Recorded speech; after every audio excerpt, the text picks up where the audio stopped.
Who would like to be next? Cindy, looking right at me. I apparently walked out without any of my paperwork this morning for this, so we are going to do this by memory, which will be fun. I've got Jeanette faxing me over the paperwork, so I will be giving you, as soon as she gets it faxed over to me, I'll give you the hard copies.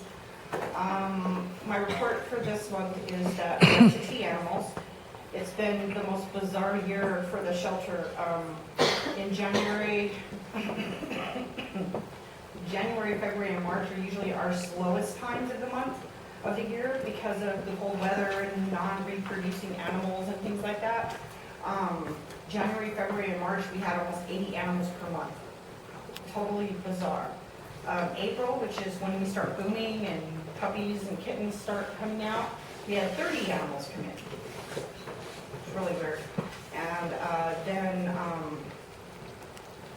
May, we had over 100 animals come in. So we went from 30 animals, from 80 animals to 30 animals, back up to 100 animals, and now we're at 60 animals for this month. So it's just been very fluctuating, and I believe finally last year we talked about the economy we thought was kind of contributing to all the animals being turned over for lack of food, for lack of finances, for medical care. People just can't afford it. And we didn't see a whole lot of it. We saw a slight increase, I think, last year because of that. But this year, it's been remarkably higher. Since I've been breaking down the owner turnovers versus the ones that are just come in, from the animal control, not being turned over from the public.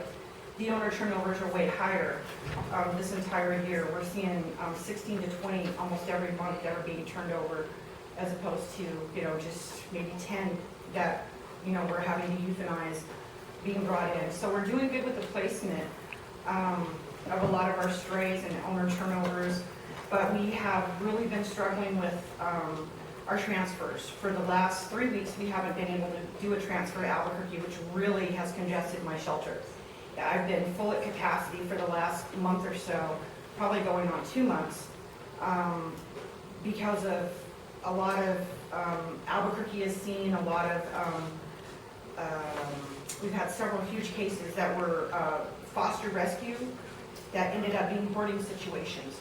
So whenever that happens in Albuquerque and the surrounding areas in the state, Albuquerque Animal Humane Association ends up stepping in and taking in a lot of those. We had a Chihuahua rescue that went down, that they found some pretty bad conditions there. So that takes up our kennels that they would have offered us, to do our transfers for.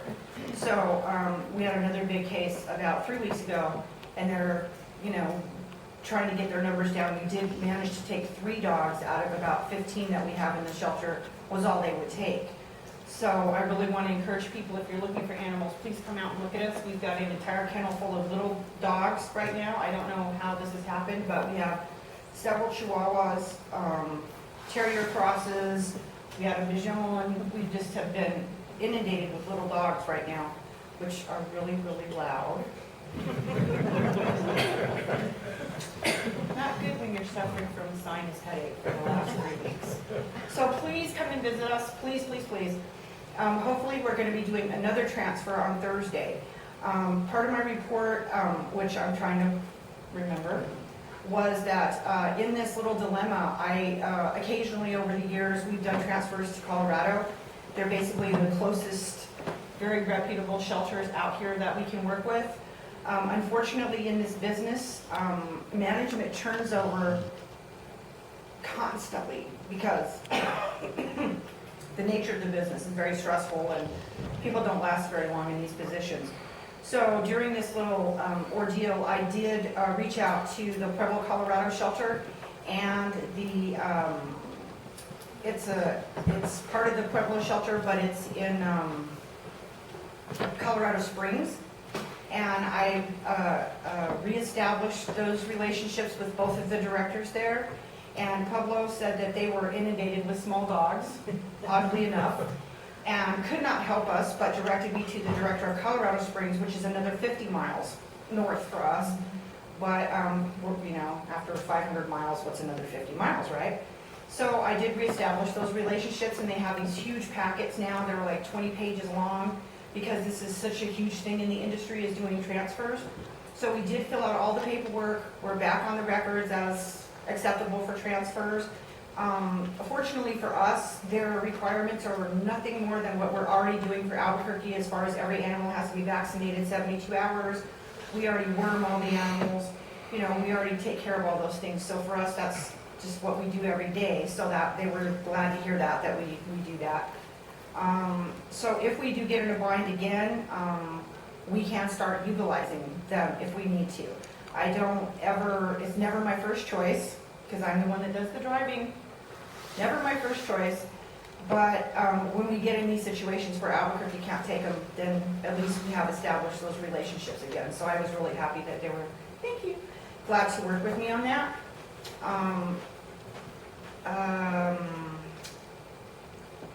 So we're probably looking at maybe another transfer to get the other small dogs out, hopefully Thursday. I don't know if any of you heard about it. Albuquerque Animal Services did a huge adopt-a-thon this last weekend, and they gave their dogs away. They did over 400 adoptions last weekend, which we were a little concerned about Animal Humane, because you think when people are giving away dogs, it would really damage the Animal Humane's adoption fees, and it did not. What ended up happening is a lot of people didn't take good notes, and they thought it was Animal Humane, so it increased their traffic tenfold, and they ended up doing 100 and some adoptions.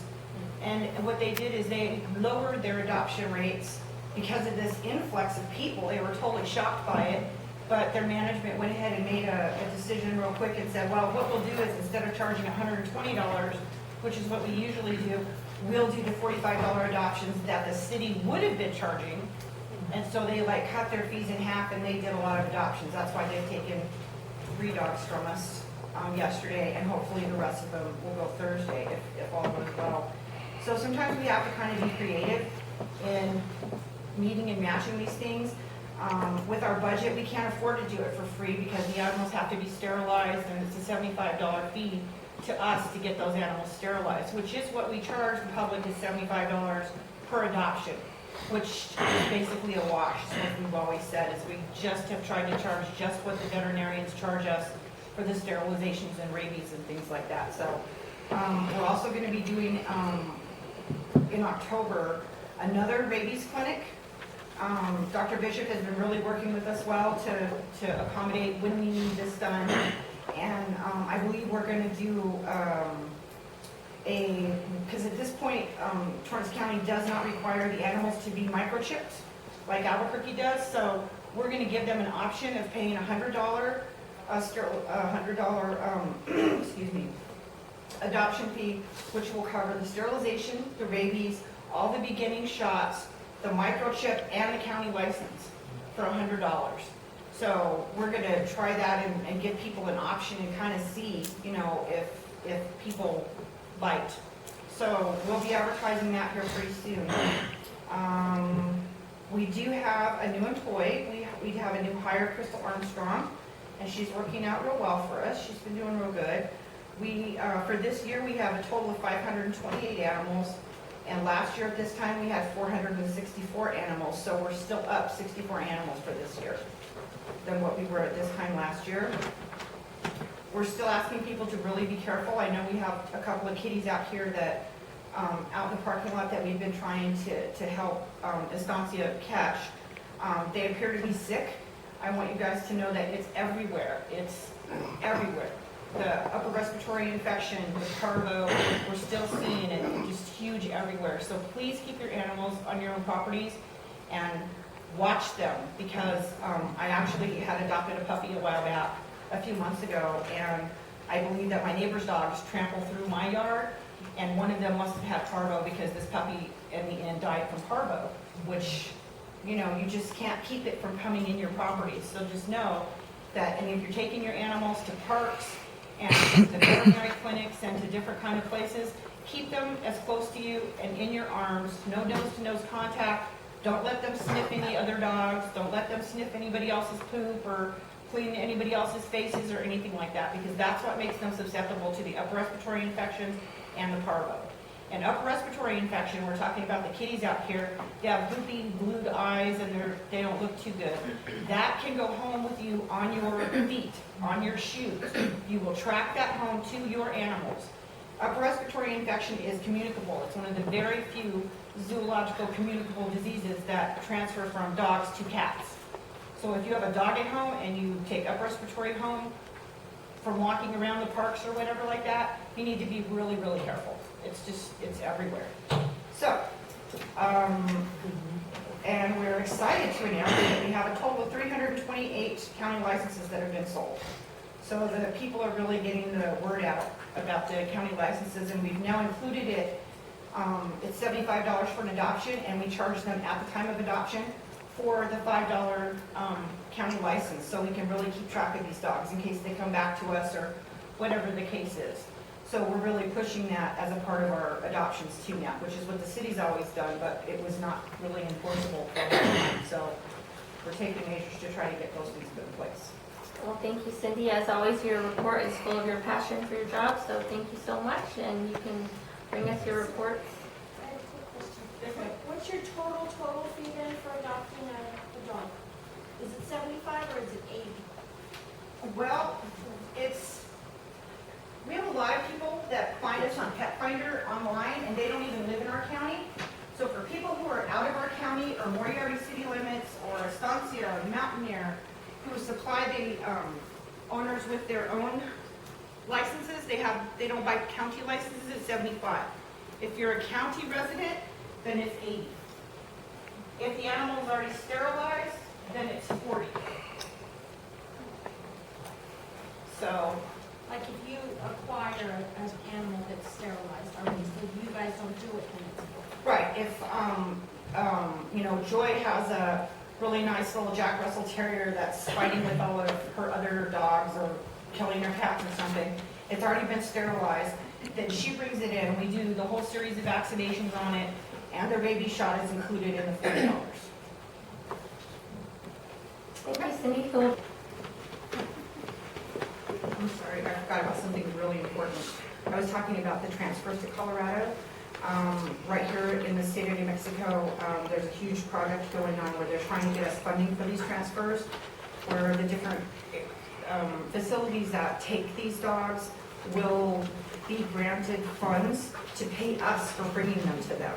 And in Colorado, it's already in place. So every animal that they accept from us, which they were going to take like 12 animals, part of that big stack of paperwork that I filled out was to accept funds from them. They will pay us $25 per dog that they take from us, per animal. And so that's like huge. So I called Joy like frantic one weekend, and I said, I don't know what we're going to do. We've got expected animals coming in. I'm trying to do these transfers. Although it is a great incentive to go, and everything, it's awesome that they have the ability to give us $25 per dog now. So if we do end up taking those trips to Colorado, at least it will help pay. The checks will be made out directly to the county, the way we fill out the paperwork. So we will be getting some funding for that if we do take those trips, which usually only costs our gas, and we try not to stay if we can do the trip, kick it around and get them in there early enough. Sometimes the facilities don't want it till late afternoon, so there's no way we can do it in one day and turn it around if they don't want the dogs in the facility till 3 o'clock in the afternoon. We have to stay in Colorado that night, and it will offset, the $50 fee for the hotel that we have several hotels, one in Colorado Springs and one in Pueblo, that give us a $50 rate whenever we do our transfers and stuff. So we go up for training, so it's kind of nice. So I forgot to tell you that, and it was kind of important, sorry. Thank you very much. Who would like to be next? Steve?